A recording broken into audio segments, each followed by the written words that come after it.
भारत की एक बार फिर दुनिया भर में रुसवाई और जग हंसाई। F-16 की मालूमात मांगने पर अमेरिका ने दो टोक जवाब देकर चलता कर दिया। अमेरिकी ओहदेदार ने वाजे किया कि F-16 का इस्तेमाल पाकिस्तान और अमेरिका का आपसी मामला है।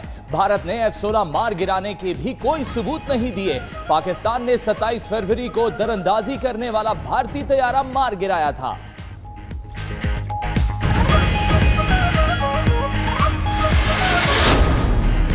DGISPR कुछ देर बाद न्यूज कॉन्फ्रेंस करेंगे। मेजर जनरल आसिफ गफूर पाक भारत कशीदगी पर बात करेंगे। खित्ते की सलामती की सूरत हाल पर भी तफसीली ब्रीफिंग और सवालों के जवाब देंगे।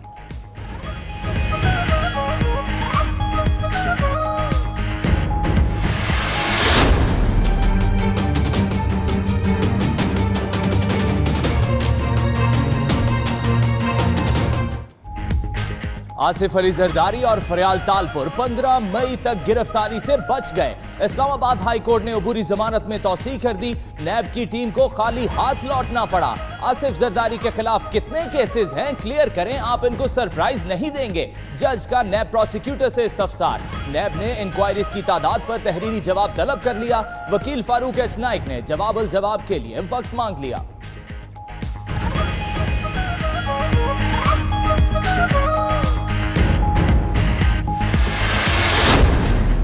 नैब चलेगा या फिर इकोनॉमी चलेगा, दोनों साथ नहीं चल। हुकूमत 5 साल की मुद्दत पूरी करेगी। मौलाना साहब तहरीक बनाने जा रहे हैं, क्या आप उनकी तहरीक में शामिल होंगे? इंशाल्लाह।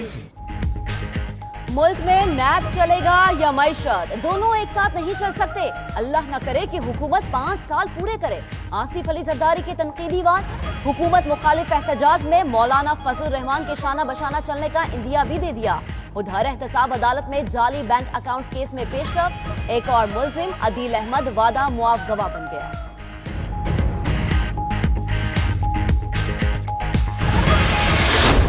हुकूमत की तरफ देखते हैं तो हुकूमत की कोई सिमत नज़र नहीं आती, सिवाय इसके कि वजीर एक दूसरे पर इल्ज़ाम तराशी करते हैं, पिछले वक्त का रोना रोते हैं। इनके पास कोई रोड मैप नहीं है। मैंने इतनी दगलगू हालत कभी नहीं देखी। आज जो पाकिस्तान के मुआशी हालात हैं वो खौफनाक हैं। हमजा शहबाज का जारहाना अंदाज हुकूमत पर खुलकर वार। पेशी भुगतने के बाद बोले हुकूमत की कोई समत नजर नहीं आ रही। इमरान खान को अपोजिशन को सताने के अलावा कोई काम नहीं आता। मुआशी हालात खौफनाक हैं और वुज़रा गुज़िश्ता हुकूमतों को रो रहे हैं। उधर एहतसाब अदालत में जज के रुखसत के बायस आशियाना इकबाल और रमजान शुगर मिल्स रेफरेंस की समाअत 11 मई तक मुलतवी। शहबाज शरीफ को आज भी हाजिरी से इस्तिस्ना मिल गया। कराची वाले ये एक्सपेक्ट कर रहे थे कि हफ्ते को मुत्तहिदा कौमी मूवमेंट और इतवार को पाकिस्तान तहरीक इंसाफ कराची वालों को कोई अच्छी खबर सुनाएंगे, कोई रिलीफ प्रोवाइड करेंगे। वो जो 162 अरब रुपए का शोशा वजीर आजम पाकिस्तान ने कराची शहर आके छोड़ा था, उसके बारे में बताएंगे कि 162 अरब रुपए किस जगह लग रहे हैं। मुर्तजा वहाब की MQM और तहरीक इंसाफ पर तनकीद। वजीर आजम ने 162 अरब रुपए का शोशा छोड़ा, फिर भूल गए। इल्जाम तराशियों के सिवा इनका कोई काम नहीं। जलसे में कुर्सियां चली तो वो इल्जाम भी पाकिस्तान पीपल्स पार्टी पर लगा दिया। कराची में मीडिया से गुफ्तगू। मजीद बोले कि कराची वालों ने तकसीम की सियासत भी मुस्तरद कर दी। जिना बाग में जलसा था ना जलसी, बस छोटी सी कॉर्नर मीटिंग थी।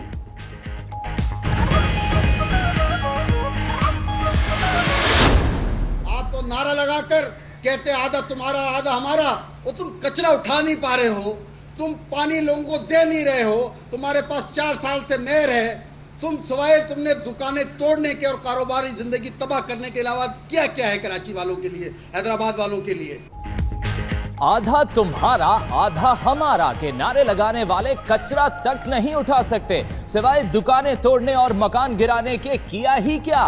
सिंधी MQM की बातों पर तवज्जो न दें, उनका मकसद सिर्फ पैसा बनाना है। PSP के सदर अनीस कायम खानी के अपने साबिक पार्टी पर वार। मजीद बोले कि मुल्क में तब्दीली के नाम पर तबाही मचाई गई।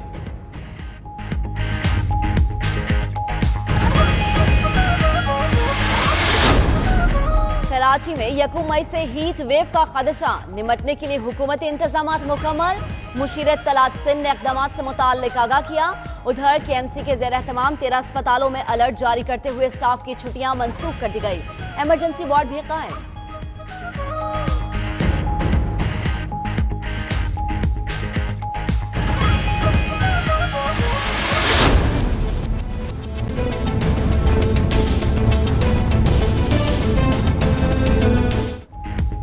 मुल्की मईशत की बहाली का मिशन, IMF का जायजा वफ्द आज पाकिस्तान पहुंचेगा।